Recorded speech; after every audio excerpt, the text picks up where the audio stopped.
Apa itu khusyuk Ustaz? Apakah khusyuk tidak ingat apa-apa? Bukan khusyuk namanya itu. Kalau sholat tidak ingat apa-apa, itu namanya tidur.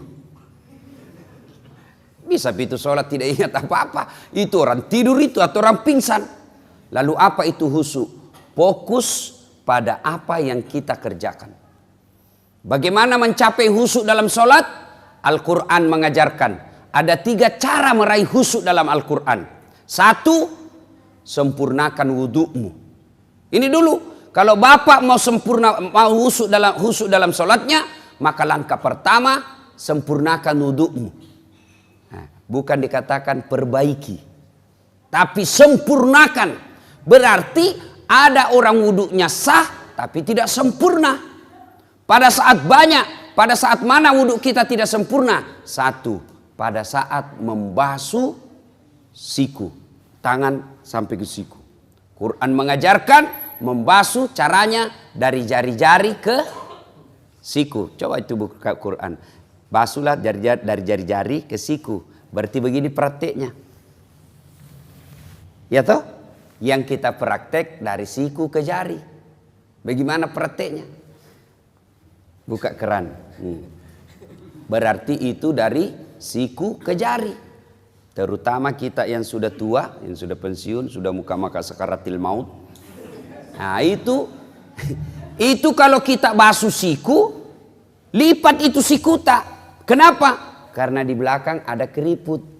Ibu-ibu, coba bandingkan sikunya cucuta dengan sikuta. Bandingkan sikunya yang anak SMA dengan yang sudah 80 tahun. Bandingkan. Yang anak SMA, biar dia tidak lipat, itu tidak ada keriputnya dilihat. Tapi kita yang sudah tua, pasti banyak keriputnya. Jadi ketika kita tidak lipat kita punya siku, maka pasti air tidak masuk dalam siku. Kalau kita yang sudah muda, masih muda, apa tuh godaannya setan? Dia pakai lengan panjang. Coba, pakai lengan panjang seperti ini toh. Cara lipatnya dia cuma begini. Nah, coba lihat. Cara lipatnya begini. 100% tidak sah wuduknya. Kenapa? Tidak kena sikunya. Karena ini wajib siku. Maka ketika kau linting bajumu, di atasnya siku. Nah, ini baru betul. Tapi kalau sejajar siku, berarti sikumu tidak kena air, tidak sah wudukmu. Tidak sah wuduk, otomatis sholatmu tidak sah. Nah, ini kalau lengan panjang. Kalau perempuan yang banyak membuat tidak sah sholatnya, tanpa dia sadari akhirnya tidak sah sholatnya gara-gara wuduknya tidak sah. Apa? Lipstick, eyeshadow, dan lain-lain. Apakah namanya itu yang di pipi? Merah pipi. Kalau biru tahu? Biru pipi. Nah, lipstick. Bu, lipstiknya terlalu tebal. Airnya apa? Bibirnya tidak tersentuh air. Atau yang bedak-bedaknya di sini terlalu tebal, tidak tersentuh air. Maka ketika mau wudhu, maka ibu-ibu bersihkan dulu itu. Nah, ini yang menjadi masalah kalau dia pergi pesta. Karena bilang 300.000 nih salung. Airnya begini ji wudhu. Iya. Nah, maka kalau mau khusyuk, yang pertama langkah sempurnakan wudhu. Yang kedua yang paling banyak kita lalaikan ketika wudhu, apa? Membasuh kaki. Anak-anak ini, biasa anak-anak SMA, anak SMP, buru-buru. Apalagi kalau rakaat ketiga nih, habis nih. Lewat. Tenang kok saja, kau bisa masbuk. Bisa kok masbuk. Meskipun sudah rakaat keempat, at-tahiyyat itu imam, selama dia belum sholat, belum salam, berjamaah juga namanya itu. Dapat kok pahala 27. Jadi tidak usah kau buru-buru, tidak usah lari-lari. Pas kau lari, begitu sampai pasti kau tidak konsentrasi, poso. Nah, maka tidak usah lari. Tidak usah lari, santai saja. Kenapa? Selama imamnya tidak salam, belum salam, masih kau dapat pahala berjamaah. Jadi tidak usah makin buru-buru. Nah, apalagi yang membuat kita, yang kaki, wudhu, berkaitan dengan wudhu. Kaki. Nah, ini kita biasa tidak sempurna wudhu. Bahkan bisa jadi tidak sah. Apa? Wudhu kakinya nak kasih begini ji. Itu kalau wudhu ada, coba baca rukun wudhu. Paling terakhir itu rukun wudhu tertib. Apa itu tertib? mendahulukan yang dahulu, membelakangkan yang belakang. Artinya, selesaikan dulu kananmu, baru pindah kiri. Nah, yang kita praktek, kanan dulu. Kiri lagi. Kanan lagi. Kiri lagi. Nah, itu orang Bugis bilang majamuta. Nah, selesaikan dulu kanan, selesaikan, tuntaskan, baru pindah ke kiri. Tidak usah lagi pindah ke kanan. Karena kalau kanan kiri bukan tertib namanya itu. Ya, sudah itu kaki juga. Sempurnakan dulu kanannya, baru pindah ke kiri. Nah, ini yang banyak bisa setan masuk. Ada Nabi pernah katakan, pintu masuknya setan itu kuku. Bertanya sahabat, kok bisa? Karena di kuku kalau kau wudhu, kau buru-buru, pasti tidak masuk celah-celah air di kukumu. Boleh panjang kukumu, dengan catatan kamu harus lebih teliti dan lebih jeli ketika wudhu. Kenapa? Kalau dia panjang, nah, tidak masuk air di sini, tidak sah wudhumu. Maka harus korek-korek. Kan biasa ada satu seperti saya ini satu, panjang-panjang sedikit. Apa tujuannya ini? Seksi kebersihan. Biasa sudah kita makan coto, tidak bawa sikat gigi. Nah, itu bagusnya itu kalau ada siwak. Itu siwak bisa dikantong-kantongi, biar tidak pakai odol. Hah? Biar tidak pakai air, langsung kasih masuk saja. Tapi jantung kau orang makan coto di depan kasih begini, kurang ajar itu ya. Ya. Nah, ibu bapak, saudara-saudara sekalian. Ya. Bagaimana kalau membasuh kaki dan jari-jari? Sunnahnya jari-jari tanganmu kasih masuk ke jari tangan yang satu. Misalnya kiri yang kita basuh, jari-jari tangan kanan yang masuk. Kalau basuh kaki, jari-jari tangan kita masuk. Baru usap ke belakang. Lalu sampai ke belakang ini kasih begini. Kasih naik. Kenapa? Tumit bisa jadi tidak basah. Apalagi bagian ini Pak. Kalau buru-buru gitu, ini yang paling sering tidak basah. Kalau tidak basah ini Pak, pasti tidak sah wudu. Tidak sah wudu, tidak sah salatmu. Inilah yang Allah jelaskan dalam Quran. Ara'aital ladzi yukatsibu biddin. Tahu enggak kamu pendusta agama? Menurut Profesor Dr. Quraisy Shihab yang menafsirkan ayat ini, termasuk diantaranya pendusta agama itu solatnya dusta. Siapa mereka? Mereka yang lalai dalam solatnya. Kenapa lalai dalam solatnya? Mulai dari wudhunya tidak sempurna. Itu pendusta agama kita itu kena. Jadi nanti di akhirat kita bilang, Tuhan, mana pahala solatku 40 tahun? Nah, bilang, Tuhan memang kau sembahyang tapi tidak sah. Kenapa bisa? Dikasih lihat video tak. Kan itu kita itu Pak, 24 jam ada CCTV. Ini kalau CCTV na masjid keluar kita nak lihat makin. Tapi CCTV-nya Allah namanya Raqib dan Atid. Nah syuting kau terus 24 jam. Biar tidur lagi di toilet. Nanti nak putarkan ke Tuhan. Inikah solat yang saya ajarkan? Kita bilang tidak ku tahu. Kenapa kau tidak tahu? Nek kasih kau otak. Kau sarjana, kau kaya, bagus, sehat. Kenapa kau tidak tahu? Tidak pernah dengar dakwah. Kenapa kau tidak pernah dengar dakwah? Sepak bola kau begadang sampai pagi. Main game kau begadang sampai pagi. Kenapa kau tidak pernah belajar soal solat? Nah itu solat kau pakai 24 jam. Bagaimana solat tak mau bagus Pak? Coba jujur ki bede. Dalam hati tak mau. Jangan dikasih naik tangan tak. Pasti malu-malu ki. Jujur maki. Berapa tahun maki solat? 50 tahun. Ada itu buku di rumah tak, tuntunan dan pedoman solat 5 waktu? Coba, kira-kira bagaimana kita solat? Begitu tidak bapak tak, begitu kita lihat orang, begitu kita solat, tidak pernah kita baca bagaimana itu solat. Adik-adik beli handphone, begitu beli handphone, ada apanya? Ada petunjuk penggunaannya. Dan di situ ditulis warna merah. Baca buku pedoman penggunaan sebelum menggunakan handphone. Coba. Itu ditunjuk itu. Ditulis merah. Baca dulu ini buku baru kau buka itu HP-mu. HP saja itu ada buku pedomannya. Apalagi kita sholat. Akhirnya jangan kau heran. 30 tahun kau sholat masih hobi kau makan uang haram. 30 tahun kau sholat masih suka kau bohong.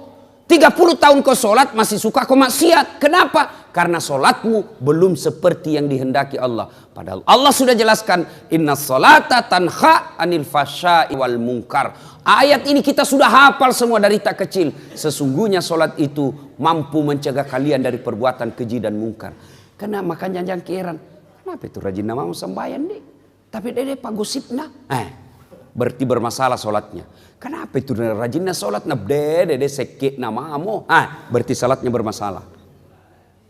Kenapa tidak? Coba kita lihat sholat kita, Pak. Orang Bugis bilang pito. Allah. Assalamualaikum. Olahraga bukan? Coba make. Orang saya tanya, kenapa? Karena cepat sekali kalau sholat gitu. Nggak sampai mami kulihat 5 menit sembahyang duhur. Apa nak bilang? Ku hafal mi ustaz? Sini kau dulu. Kalau kau bilang hafal begini mah kau saja. Allahu Akbar. Tuhan bacaannya sama di kemarin. Assalamualaikum warahmatullahi. Sudah mi. Kan itu jadi hafal.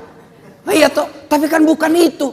Sholat itu ada rukun-rukunnya. Ada tertibnya. Ada syarat sahnya. Yang itu harus kita lakukan. Kalau itu kita ikuti, maka insya Allah hidup kita akan baik. Oke Pak. Jadi kalau ada masalah, jangan cari kambing hitam. Itu saja kita tanya, bagaimana sholatku selama ini.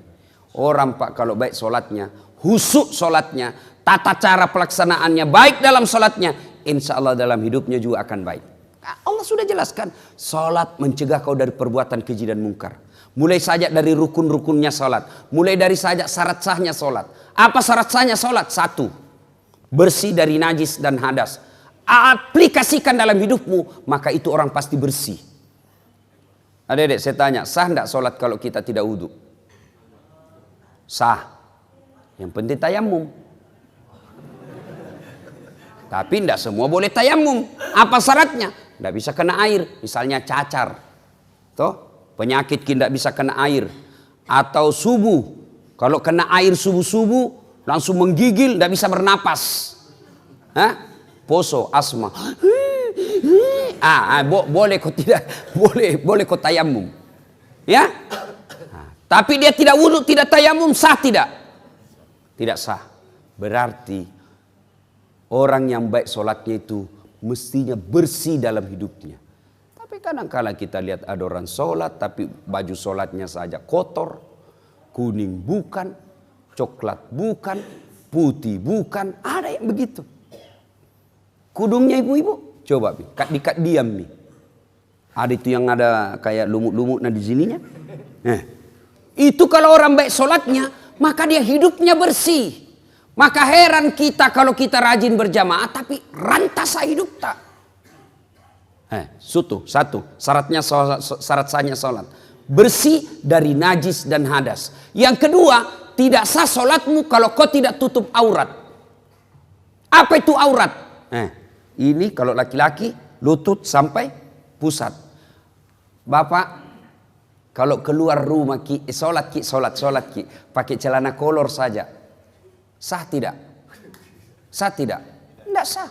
Biar tidak ada yang lihat mentang-mentang dari lihat di sembahyang celana dalam saja aku pakai ini. Allah. Sah atau tidak? Tidak sah. Artinya apa? Ini sesungguhnya aurat itu aplikasinya dalam kehidupan sehari-hari. Malu. Kan malu orang kalau kelihatan paha tuh. Malu itu ibu-ibu kalau kelihatan dadanya. Malu itu ibu kalau kelihatan keteknya. Kecuali yang keluar anak darah yang kelihatan keteknya. Nah, malu itu sudah putus rasa malunya. Urat malunya sudah tidak ada. Kita laki-laki nasesa. Iya biasa bingung kan lihat itu perempuan. Mau saya tahu kerja sama Kami laki-laki jaga mata, kau cewek jaga akhlak. Karena biar setengah mati dijaga mata tak, kalau kau gentayangan hancur tongki. Ya, nah itu berarti kalau orang baik sholatnya, insya Allah tinggi rasa malunya. Mana aplikasinya? Kalau dia rajin sholat, jadi kepala dinas jadi sekdai, jadi pejabat ada mobil dinasnya, maka dia malu pakai mobil dinasnya kalau untuk antar undangan pernikahan. Maka malu dia pakai mobil dinasnya kalau hanya untuk pergi pasar untuk dia pakai kepentingan pribadinya. Itu orang yang baik sholatnya. Maka wajar ketika Allah berfirman, sesungguhnya sholatmu mencegah kalian dari perbuatan keji dan mungkar. Itu coba diaplikasikan saja itu. Apalagi, ya. Syarat sahnya sholat. Sah tidak sholat kita kalau tidak baca Al-Fatihah? Tidak sah. Kalau diaplikasikan dalam kehidupan sehari-hari, apa itu Al-Fatihah? Al-Fatihah itu ada doa di dalamnya. Al-Fatihah itu ada di dalamnya rasa tawakal. Maka kalau orang yang baik sholatnya, maka dia tidak pernah bersangka buruk kepada Allah. Aplikasi dari surah Al-Fatihah. Apalagi syarat sahnya sholat. Sah tidak sholat kita kalau tidak menghadap kiblat? Ibu-ibu saya tanya, sah sholat kita kalau tidak menghadap kiblat? Sah tidak adik-adik? Sah tidak sholatnya kalau tidak menghadap kiblat? Sah kalau kita tidak tahu. Nah, tapi sekarang tidak ada istilah tidak tahu lagi sekarang, karena ada namanya apa itu? Kompasnya itu handphone, ada semua itu Muslim Pro, gocang sedikit. Tapi matahari di sana terbit, terbenam, terbit di sana pagi-pagi. Kenapa ini begini? Nak tunjuk, gocangi lagi. Masih nak tunjuk, berarti soalnya ini kompasmu. Belum diislamkan. Lebih kau lihat itu matahari terbit. Di mana? Lawannya itu. Di mana kalau di atas perahu ki? Ndak dilihat, lihat mana terbit? Oh di sana terbit. Oh berarti di sana terbenamnya. Sudah, kau putar perahumu menghadap ke sana. Lagi sholat, tiba-tiba goyang perahu. Jangan tahu aku goyang-goyang juga begini. Enggak, Pak sudah lewat yang pertama. Ya, itu yang pertama doa. Ya. Yang kedua, cara khusyuk menurut Quran, satu tadi sempurnakan wudukmu. Yang kedua, berpakaianlah yang indah. Itu perintah Quran surah Al-Jum'ah. Cuma kita kadang kalau sholat pakaian biasa saja. Nah setan goda ki itu. Coba dia. Bapak kalau mau sholat ke masjid, ada itu bisikan hati, pakai kau baju bagus. Ada itu namanya hati nurani. Tapi begitu kita mau pakai, nah goda ki setan, jangan kau repo ki. Akhirnya buru-buru kau cepat, kau mau di kamar. Setan itu. Karena setan itu Pak, tidak mau berhenti menggoda kita sebelum dia berhasil. Mulai dari asan nagoda memang maki. Wudu nagoda maki lagi. Sudah ki wudu, mau ki pakai baju gamis. Nah bilang ki, jangan kau bilang koran nanti so alim. Akhirnya tidak jadi. Itu setan, padahal itu ajaran Quran. Kau datang ke masjid dengan berpakaian yang indah. Makanya Nabi kalau itu mau sholat disunnahkan pakai parfum. Itu sunnah. Kan teman-teman kita jamaah tablik, kalau dia mau sholat itu kan dia pakai langsung, dia kasih keluar itu anunya. Minyak-minyaknya yang digosok-gosok, malaikat subuh. Kadang juga ada malaikat maut. Malaikat maut itu kalau kalefa bau, malaikat maut itu. Itu sunnah. Tidak ada parfum. Boleh kau pakai itu apa? Setrika. Pengaruh kalau orang setrika. Yang penting pakai parfum, pakai bau-bau. Mau palsu, mau asli, pakai. Itu sunnah. Artinya apa? Kalau bapak pakai parfum sholat, jauh lebih mulia daripada yang tidak pakai parfum. Itu sunnah. Sikat gigi. Itu anjuran agama. Berpakaian yang indah. Tapi sayang kita kalau mau ketemu wali kota, bawa pakaian indah. Sekalinya mau datang ke masjid pakai baju kaos, celana training, battala. Pas sujud ada celengan di belakang. Ya. Yang ketiga, bagaimana supaya bisa khusyuk dalam sholat? Yang ketiga menurut Quran, kalau kau sholat, bayangkan bahwa itu sholatmu adalah sholat yang terakhir. Jangan selalu berpikir masih panjang umur tak. Jangan. Banyak kan orang pergi, sehat, pergi, tidak ada tanda-tanda kematian. Pulang tinggal jenazahnya. Keluarga saya di Surabaya, 2 minggu yang lalu, pergi sholat maghrib, masih masjid. Sholat isya, masih sehat walafiat, segar bugar. Pergi sholat isya, selesai sholat asar, pergi main badminton. Bulu tangkis, tinggal jenazahnya pulang. Kenapa? Serangan jantung di lapangan. Jadi bapak, kalau keluar ki itu jangan lupa sayang-sayang istri tak. Ibu kalau keluar ki suami tak, peluk baik-baik, cium tangannya. Siapa tahu itu adalah ciuman tanganmu yang terakhir. Tadi tahu. Makanya kalau pergi suami tak cari uang, ibu doakan ki. Selamat. Jangan suamimu pergi cari uang, kau pergi gosip. Baru 15 menit pergi suaminya, pergi Tommy dia tawaf di komplek. Nah kelilingi semua. Alasan jogging-jogging tapi cari informasi. Itu penyakitnya perempuan. Tuh. Mana ustaz nak gosip tong. Nah lihat kata adik, dia bilang, itu baju na waktu na di YouTube.